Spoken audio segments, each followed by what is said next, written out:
Good morning और सुप्रभातम प्यारे विद्यार्थियों। एमडी स्कूल रावसर की ऑनलाइन क्लासेस में आपका स्वागत है।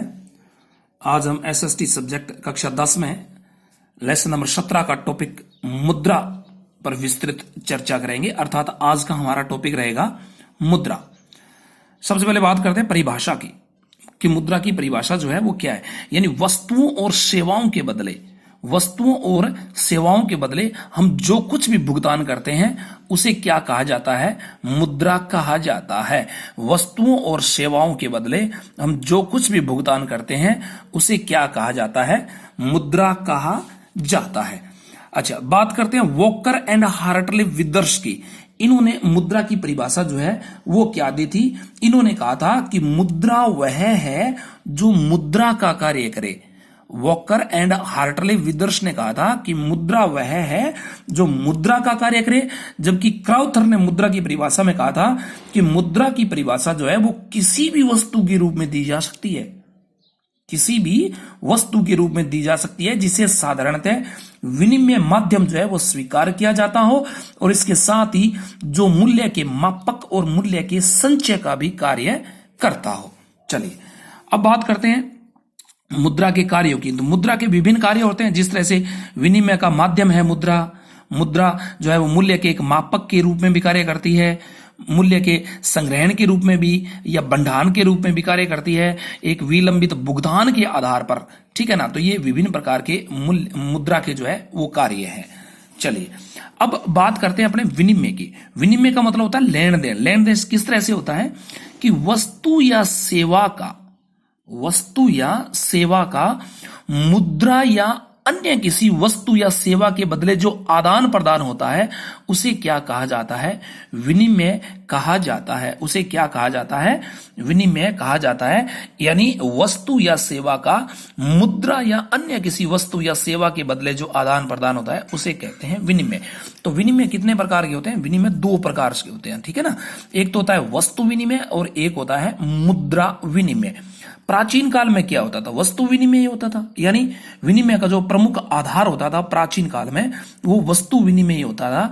यानी वस्तु के बदले वस्तु प्रदान करना, वस्तु के बदले वस्तु प्रदान करना। जिस तरह से अगर वस्तु विनिमय की बात करें तो एक बार पुनः इसको देख लेते हैं कि वस्तुओं एवं सेवाओं का जो विनिमय है वो वस्तुओं एवं सेवाओं के बदले ही किया जाता हो। अर्थात वस्तु के बदले वस्तु दी जाती हो उसे वस्तु विनिमय जो है वो कहा जाता है। और वस्तु और सेवाओं का जो विनिमय है वो मुद्रा के बदले किया जाता है उसे कहते हैं मुद्रा विनिमय। अर्थात वस्तु के बदले जो है वो क्या प्रदान की जाए? मुद्रा प्रदान की जाए तो उसे क्या कहा जाता है? मुद्रा विनिमय। वस्तु के बदले वस्तु प्रदान की जाए तो वस्तु विनिमय, और वस्तु के बदले मुद्रा प्रदान की जाए उसे क्या कहा जाता है? मुद्रा विनिमय कहा जाता है। चलिए अब अगर अपने बात करते हैं भारतीय मुद्रा की, तो ध्यान रहे भारतीय मुद्रा है वो क्या है? रुपया, जिसका प्रतीक चिन्ह है वो इस तरह से होता है जो मैंने अब नोट कर रखा है। प्रतीक चिन्ह रै, डबल डंडे होते हैं इसके अंदर, रै के अंदर। ये हमारा भारतीय मुद्रा रुपया का प्रतीक चिन्ह है। और इस प्रतीक चिन्ह को तैयार किसने किया था? डी उदय कुमार ने इस प्रतीक चिन्ह को जो है वो तैयार किया था। चलिए अब बात करते हैं मुद्रा की उत्पत्ति की। मुद्रा की उत्पत्ति की तो ध्यान रहे मुद्रा की जो उत्पत्ति किस तरह से हुई है। मुद्रा शब्द जो है वो हिंदी भाषा का शब्द है, जबकि अंग्रेजी भाषा के मनी शब्द से मुद्रा की उत्पत्ति हुई है। और अंग्रेजी भाषा का जो मनी शब्द है वो लैटिन भाषा के मोनेटा शब्द से ही ये मनी शब्द बना है। यहां ध्यान देने वाली एक बात है, ठीक है ना, वो मैं आपको बता देता हूं कि रोम के अंदर, रोम जो इटली की राजधानी है, रोम में पहली टकसाल जो है वो देवी मोनेटा के मंदिर के अंदर स्थापित की गई थी। यानी रोम की पहली टकसाल जो है वो देवी मोनेटा के मंदिर के अंदर जो है वो स्थापित की गई थी। और ध्यान रहे इस टकसाल से उत्पादित जो सिक्के हुआ करते थे उन सिक्कों का नाम जो है वो देवी मोनेटा के नाम पर इन सिक्कों का नाम जो है वो देवी मोनेटा के नाम पर ही पड़ गया था, जो धीरे धीरे आगे जाकर के मुद्रा के रूप में प्रयुक्त हुआ था। तो मुद्रा हिंदी भाषा का शब्द है। मुद्रा जो है वो मनी से बना है, मनी जो है वो मोनेटा शब्द से बना है, ठीक है ना। चलिए अब अगर इसी में अगर अपने बात करते हैं मुद्रा के विकास की, तो मुद्रा के विकास के 3 महत्वपूर्ण चरण जो है वो दर्शाए गए हैं। प्रथम चरण या प्रारंभिक चरण की बात करते हैं तो यहां विनिमय का माध्यम क्या हुआ करता था? वस्तु। द्वितीय चरण के अंदर बात करते हैं तो आई धातु मुद्रा। तृतीय चरण में बात करते हैं तो बात आई थी पत्र मुद्रा, ठीक है ना। चलिए अब बात करते हैं अपने प्रथम चरण। प्रथम चरण यानी प्रारंभिक चरण, जिसमें मेन टॉपिक क्या रहता है? वस्तु विनिमय। यानी वस्तु विनिमय प्रणाली जो है वो प्राचीन कालीन विनिमय का स्वरूप हुआ करती थी, जिसमें वस्तु या सेवाओं के बदले जो है वो क्या किया जाता था? वस्तु या सेवाओं के बदले वस्तु या सेवा ही प्रदान की जाती थी, और यह प्रक्रिया आवश्यकता के दोहरे संयोग पर निर्भर करती थी, ध्यान रहे। तो ये होता है वस्तु विनिमय, वस्तु के बदले वस्तु, वस्तु या सेवाओं के बदले वस्तु या सेवा। द्वितीय चरण की बात करते हैं धातु मुद्रा की, तो वस्तु मुद्रा का स्थान है ना वो बाद में किसने ले लिया था? अब धातु मुद्रा ने ले लिया था, क्योंकि प्रारंभ में धातु से बनी वस्तुएं तथा धातुओं के टुकड़ों ने ही मतलब क्या है कि मुद्रा का जो है वो कार्य जो है वो शुरू कर दिया था। बाद में क्या हुआ था? इन धातुओं पर जो भी धातुएं बनती थी, इन धातुओं पर जो है वो क्या लगा दी जाती थी? मोहर लगा दी जाती थी, ठीक है ना। इन धातुओं पर क्या लगा दी जाती थी? मोहर लगा दी जाती थी, तथा मूल्य जो है वो बाद में उनके ऊपर जो है वो लिखना प्रारंभ कर दिया गया था।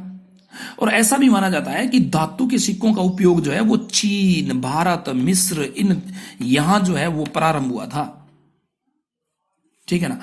अब अगर अपने बात करते हैं तृतीय चरण की, तो तीसरे चरण के अंदर क्या आता है? पत्र मुद्रा।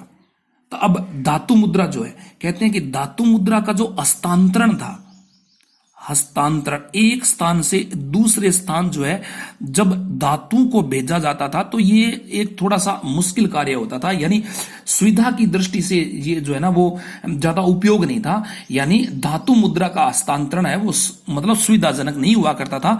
तो बाद में क्या आया? पत्र मुद्रा आ गई। तो धातु मुद्रा के बाद अब क्या होगी? पत्र मुद्रा का विकास हो गया, और पत्र मुद्रा जो है वो उन सभी दोषों से मुक्त है जो धातु मुद्रा के अंदर विद्यमान हुआ करते थे। और ध्यान रहे पत्र मुद्रा का जो खर्च है वो भी बहुत कम आने लग गया था, यानी इसके उत्पादन में भी बहुत कम खर्च आने लग गया था, और इसका हस्तांतरण जो है वो भी सुविधाजनक हो गया था। तो ध्यान रहे कि बढ़ती मांग को पूरा करने के लिए अब पत्र मुद्रा की पूर्ति जो है वो आसानी से जो है वो बढ़ाई जा सकती है, और वर्तमान के अंदर पत्र मुद्रा से आगे बढ़कर शाख मुद्रा या निकट मुद्रा भी मुद्रा की भूमिका जो है वो अदा कर रही है। अच्छा, एक बात मैं आपको यहां और बता देता हूं कि भारतीय जो पत्र मुद्रा यानी भारतीय जो नोट है, उन नोटों पर हस्ताक्षर जो है वो किसके होते हैं? गवर्नर के होते हैं। जबकि जो 1 रुपया का जो नोट होता है उस पर हस्ताक्षर जो है वो वित्त मंत्रालय के सचिव, बहुत ही इंपॉर्टेंट फैक्ट है ये, वित्त मंत्रालय का जो सचिव होता है, इस सचिव के हस्ताक्षर जो है वो 1 रुपए के नोट पर होता है। जबकि बाकी रुपए के जो नोट होते हैं उन पर किन के हस्ताक्षर होते हैं? गवर्नर के हस्ताक्षर होते हैं। अच्छा, अब अगर अपने बात करें कागजी मुद्रा की, यानी मैं यहां नोट कर देता हूं कागजी नोट मुद्रा की, कागजी नोट मुद्रा, इसको जारी करने का जो पूर्ण अधिकार जो होता है वो किसका होता है? आरबीआई का होता है, यानी रिजर्व बैंक ऑफ इंडिया, यानी भारतीय रिजर्व बैंक, भारतीय रिजर्व बैंक। और ध्यान रहे वर्तमान के अंदर जो भी नोट जारी किए जाते हैं, चाहे वो 10 रुपए का हो, 20 रुपए का हो, 50 रुपए का हो, 100 रुपए का हो, 500 रुपए का हो, 2000 रुपए का हो, ठीक है ना, 200 रुपए का भी हो, 200 रुपए का भी हो।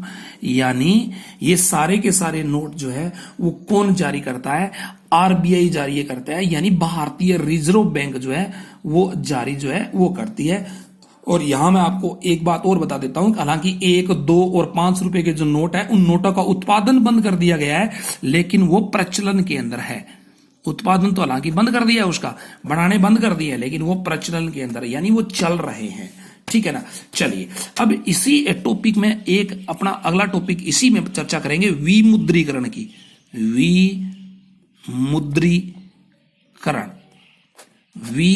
विमुद्रीकरण जिसे साधारण भाषा में नोटबंदी कहा जाता है। जिसे साधारण भाषा में क्या कहा जाता है?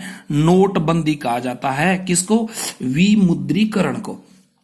तो ध्यान रहे, भारत के तत्कालीन प्रधानमंत्री मिस्टर नरेंद्र मोदी ने, भारत के तत्कालीन प्रधानमंत्री मिस्टर नरेंद्र मोदी ने 8 नवंबर 2016 को 8 नवंबर 2016 को 500 रुपए के नोट और 1000 रुपए नोटों का विमुद्रीकरण कर दिया था, या विमुद्रीकरण की या नोटबंदी की घोषणा जो है वो की थी। तो विमुद्रीकरण की अगर पूरी परिभाषा की अगर अपने बात करते हैं, तो जो प्रचलित मुद्रा है, यानी फिलहाल जो मुद्रा जो है वो चल रही है, उस प्रचलित मुद्रा की जो कानूनी वैधता है, क्या चीज? कानूनी वैधता कानूनी वैधता है, उस कानूनी वैधता को क्या कर दिया जाता है? समाप्त करके और उसे प्रचलन से हटा दिया जाता है। और इसी हटाने की जो प्रक्रिया है वो क्या कहलाती है? विमुद्रीकरण कहलाती है। अब मैं कुछ एक प्रतीक चिन्ह है कुछ एक देशों का जो बहुत ही इंपॉर्टेंट है, वो मैं यहां नोट कर रहा हूं। तो ध्यान रहे, ये प्रतीक चिन्ह है, ये रुपया है, और ये किस देश का है? अपने देश यानी भारत देश का है, ठीक है ना। अब यूएसए डॉलर का प्रतीक, यूएसए डॉलर का प्रतीक, ये किसका है? यूएसए डॉलर का प्रतीक चिन्ह है, जो किसका है? संयुक्त राज्य अमेरिका का है। ये प्रतीक चिन्ह किसका है? यूएसए डॉलर का। ब्रिटेन की मुद्रा है पाउंड स्टर्लिंग, ये ब्रिटेन की मुद्रा है, ठीक है ना। क्या बोलते हैं इसको? पाउंड